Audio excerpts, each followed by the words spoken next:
Guys, কেমন লাগলো ভিডিওর এই অংশটা?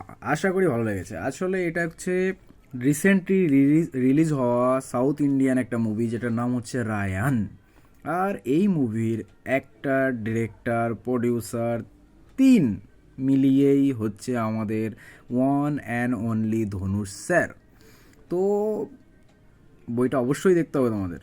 বইটা না দেখলে তোমাদের বুঝতে পারবে না। আমি স্পয়েল দিতে চাইছি না, কারণ এই মুভিটা 10-এর মধ্যে আউট অফ 8.1 আমার তরফ থেকে।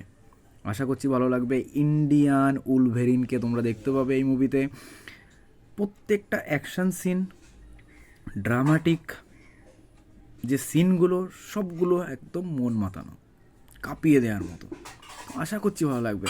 গল্পের প্লটটা একটুখানি বলে রাখি, একটুখানি, জাস্ট একটুখানি। গল্পের প্লটটা এমনভাবে শুরু হয় যেখানে তার একটা বোন থাকে, তারা 3 ভাই থাকে। আর ছোটোবেলায় তাদের বাবা মা তাদেরকে ছেড়ে হঠাৎ করে একদিন শহরে চলে যায়, কিন্তু আর ফিরে আসে না। এখান থেকে গল্পটা শুরু। গল্পটা শেষ কিন্তু নেই। কেন বলছি শেষ নেই? কারণ এর সেকেন্ড পার্টটা খুব তাড়াতাড়ি আসতে চলেছে তোমাদের মধ্যে। তো আশা করছি তোমাদের ভালো লাগবে। যাও, আজকে শর্টে এটুকুই বলবো, বেশি বড় করব না। যাও, গো অ্যান্ড ওয়াচ নাও।